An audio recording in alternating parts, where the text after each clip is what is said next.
My name is Liyasha and today I shall be taking Trinity Grade 8 Speech and Grammar Examination. My theme for today is animals and all my pieces will be revolving around the same.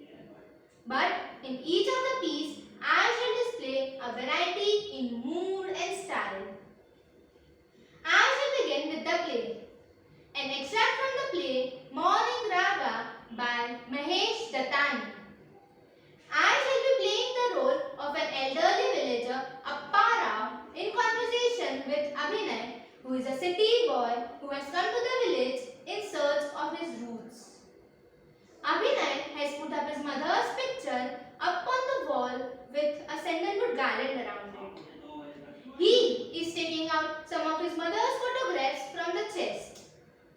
He shuts the chest and places the framed pictures on the chest one by one. Abhinay switches off the lights and lies down. He tosses a bit. It is dark. He opens the window and lies down with his eyes wide open. The moon appears from behind the cloud. The water body now reflects the palm tree. The moonlight lights up his mother's garlanded photographs. In one of the photographs, his mother holds a Carnatic violin. Abhinay looks at it. He gets up and goes into the other room and has a conversation with his father. Cut to early morning. Sitting near the riverside, Appara is in conversation with Abhinay.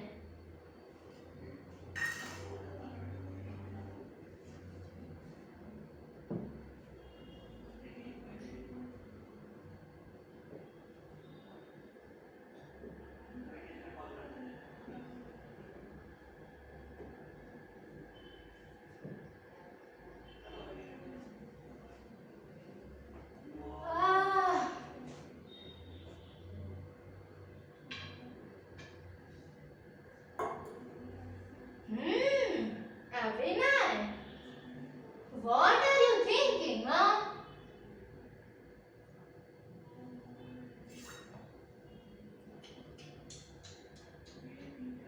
I heard that noise from your house last night. What were you arguing with your father about? Oh, where is Amma's violin? What? Why did you wake him in the middle to ask him that? What did he say? Hey, he doesn't know.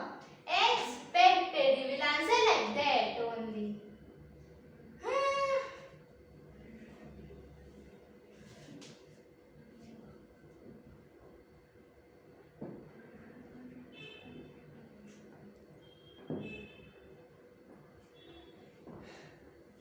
He would have said, God only knows. Why remember all the things that he gave away and to whom? Right? Only one person knows and he won't tell you. Who is the person? Annapurna. Right, my dear? You know where the violin is, right? I know what you are thinking. Such a small village and you don't know where a violin went. The whole village will know what you ate for dinner, but they don't know where mother's violin is. Correct. Everybody knows. But we forget. We forget all that we want to forget. Why remember all the things that bring you pain? Right now. Oh,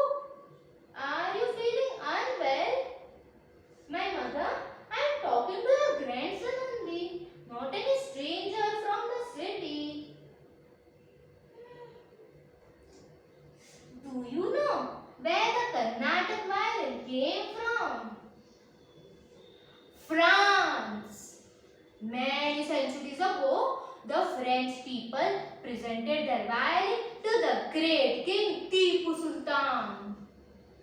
Very proud people. The king then returned it to his musician because he was very unhappy with the sound. What is this can can sound? He said, make it sound better. His musician then returned it to the friends and showed them how to use it properly. That is how the Carnatic violin was born. Oh, the sun has come up. Annapurna, Annapurna. She is not feeling well today. I better wander away. Oh, let me leave before the sun comes overhead. And you, stop worrying and thinking so much. Here, your aunt has sent some delicious village food. Do grab a bite. It will bring back some fond memories of your mother. Okay? Annapurna, let's leave.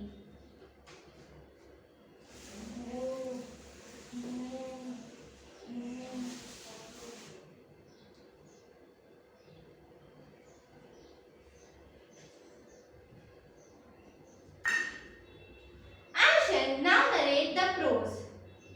An extract from My Family and Other Animals by Gerald Durrell. Is that the bloody boy again? Bellowed Larry. Look out, they're coming! Screamed Margot. All we need is a book. Roared Leslie. Don't panic. Hit them with the book. What on earth is the matter with you all?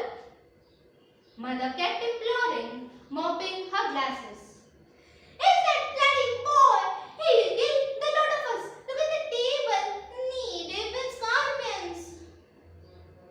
Quick, do something. Look out. Stop screeching and get me a book for God's sake. You're worse than the dog. Shut up, Roger. By the grace of God, I wasn't bitten. Look, there's another one. Quick. Oh, shut up and get me a book or something. But how did the scorpions get on the table, dear? That daddy boy. Every matchbox in the house is a death trap. Look up! There's another one! It's coming towards me. Quick, do something. It's coming towards me. Hit it with your knife. Your knife! Go on, hit it. Since no one had bothered to explain things to him, Roger was under the mistaken impression that the family was being attacked and that it was his duty to defend them. As Lugranzia was the only stranger in the room, he came to a logical conclusion that she was with a responsible party. So, he bit her in the ankle. This did not help matters very much. By the time a certain amount of order had been restored, all the baby scorpions had hidden themselves under various plates and bits of cutlery. Eventually, after impatient pleas on my part, backed up by mother, Leslie's suggestion that the whole lot be slaughtered was quashed. While the family, still simmering with rage and fright, retired to the drawing room, I spent half an hour rounding up the babies, picking them up with a teaspoon and returning them to their mother's bag. Roger and I went and spent the afternoon on the hillside, for I felt it would be prudent to allow the family to have a siesta before seeing them again.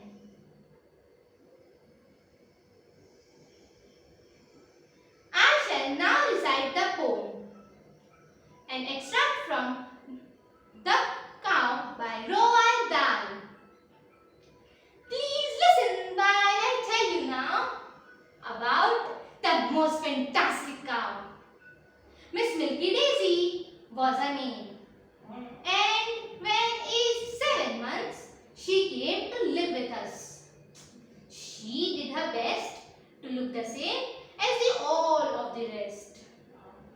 But Daisy, as we could all see, had some kind of deformity. A funny sort of lumpy bump on either side above the rump.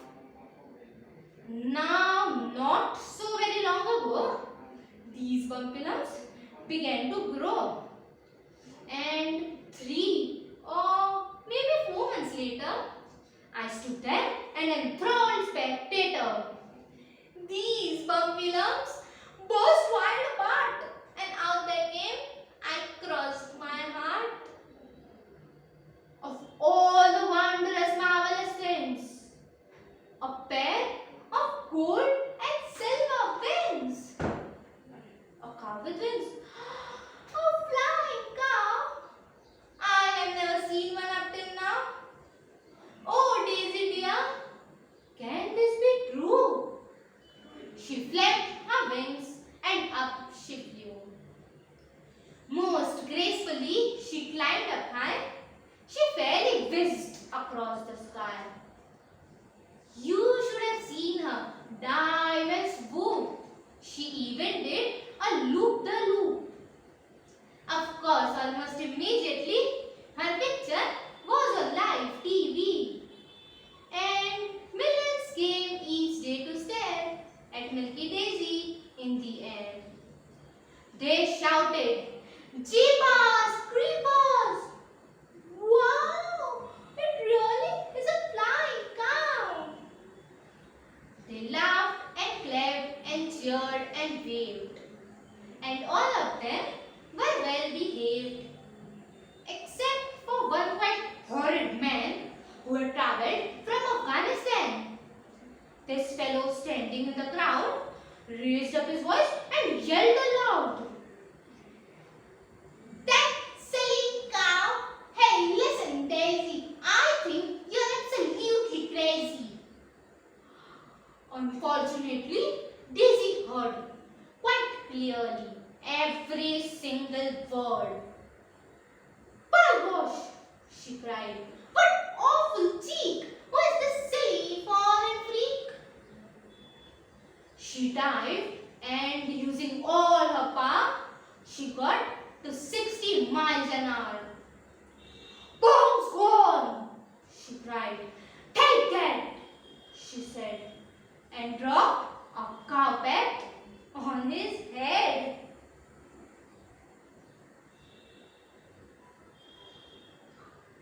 I shall now read and analyze the unseen text taken from the Trinity website for 7th April to 20th April to realize the piece for performance.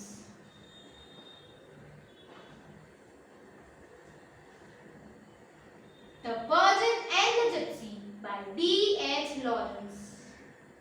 Then the priest handed his daughter a financial statement with himself, her debt to him, interest owed, the amount deducted from a small allowance. But to her credit, he had placed an extra pound, which was the fee he had to pay for his complicity. "As the father of the culprit," he said humorously, "I am fined £1, and with that I absolve myself." He was always generous about money, but somehow he seemed to think that by being free about money, he could call himself a generous man. Whereas he used money, even generosity, as a hold over her. But he let the affair drop entirely. He was, by this time, more amused than anything, to judge from appearances. He thought still he was safe. Aunt Sissy, however, could not get over her seizure. One night when Hubert had gone rather early, miserably to bed, when Lucille was away at a party and she was lying with soft, peaked limbs, aching with a sort of numbness, the door softly opened. And there stood Aunt Sissy, pushing her grey-green face through the opening of the door. Hubert started up in terror. "Liar! Thief! Selfish little beast!" hissed the maniacal face of Aunt Sissy. "You little hypocrite! You liar! You selfish beast! You greedy little beast!" There was such extraordinary impersonal hatred in that grey-green mask, and those frantic words that Hubert opened her mouth to scream with hysterics. But Aunt Sissy shut the door as suddenly as she had opened it and disappeared. Hubert leaped from her bed and turned the key. Then she crept back, half demented with fear, half numbed with paralysis of damaged pride. And amid it all, up came a bubble of distracted laughter. It was so filthily ridiculous. Aunt Sissy's behavior did not hurt the girl so very much. It was, after all, somewhat fantastic. Yet, hurt she was. In her limbs, in her body, in her gender. Hurt. Hurt, numbed and half destroyed, with only her nerves vibrating and jangled. And still so young, she could not understand what was happening. Only she lay and wished she were a gypsy. To live in a camp, in a caravan, and never set foot in a house. Not know the existence of a parish. Never look at a church. The analysis. So this is a narrative piece of writing, I believe, because there is obviously dialogues which gives it the basic structure of a narrative piece, and there are also a few instances of descriptive writing because suppose in the sentence there was such extraordinary impersonal hatred in that grey-green mask. It paints such a vivid picture, such an obvious imagery of Aunt Sissy's face when she is having a seizure. You can imagine her face in front of you, especially when it is read out for the live audience. If you put the accurate pauses and you scream loud enough, the audience will literally be able to see Aunt Sissy you while you are narrating the piece. And I feel the title of this piece is also pretty accurate. At least from this extract we can figure that out. The Virgin and the Gypsy. So I assume the story to be something that the main character is Hubert. Her father is a priest and he is getting her married to someone forcefully because she seems to be in love with a gypsy and therefore wants to become one. So the Virgin and the Gypsy. If Hubert becomes a gypsy, then that would be looked down upon by the society, and that's what her father did not want at all. So she is assumed to be as holy, as pure as a virgin, and her want to become a gypsy, as she mentioned in the last paragraph, only she lay and wished she were a gypsy. So she does want to become one, however, being the daughter of a priest.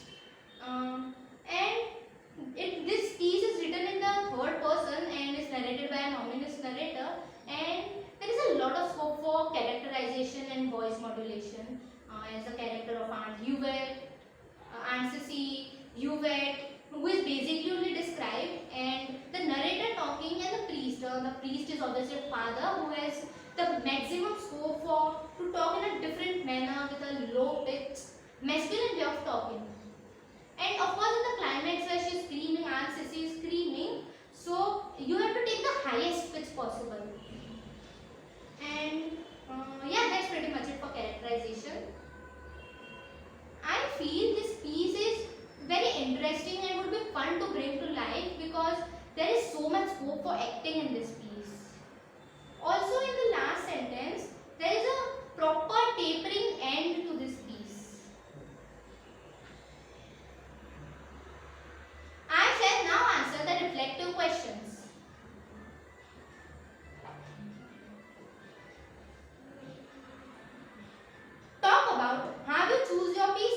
today's performance and how you balance the contrast in mood and style.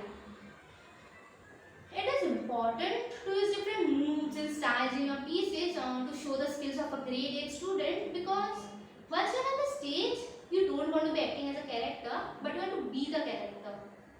So in class we were given an option to choose our own theme, and we also did a lot of activities, which is how I came to a conclusion to select the theme as animals. That is why all my pieces are according to the mood, style and theme.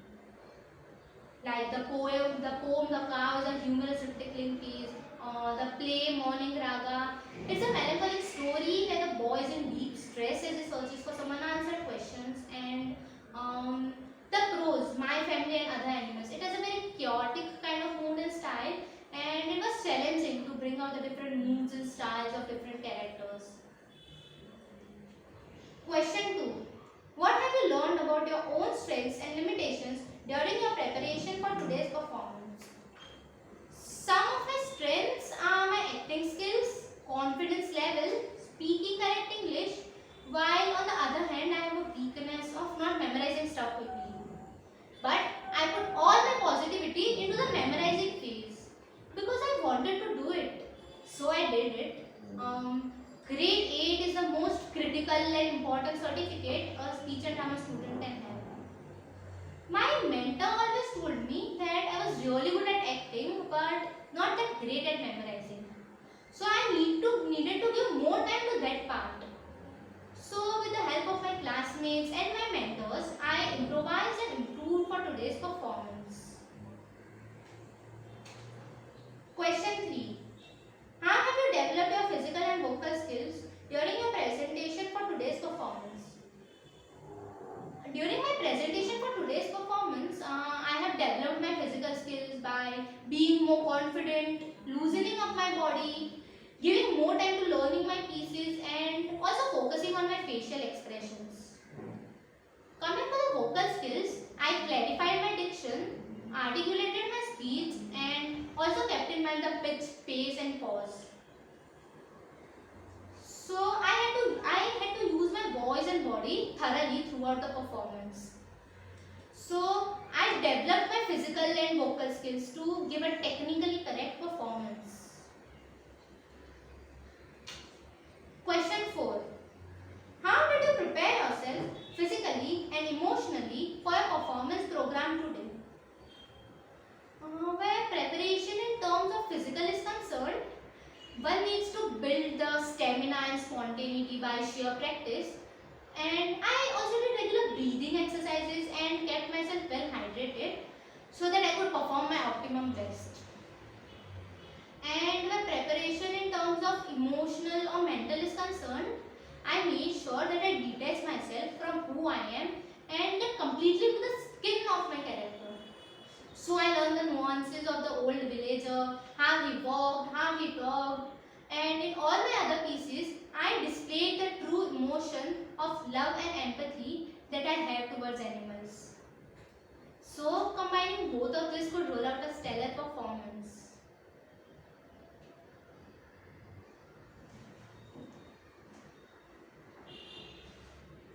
With this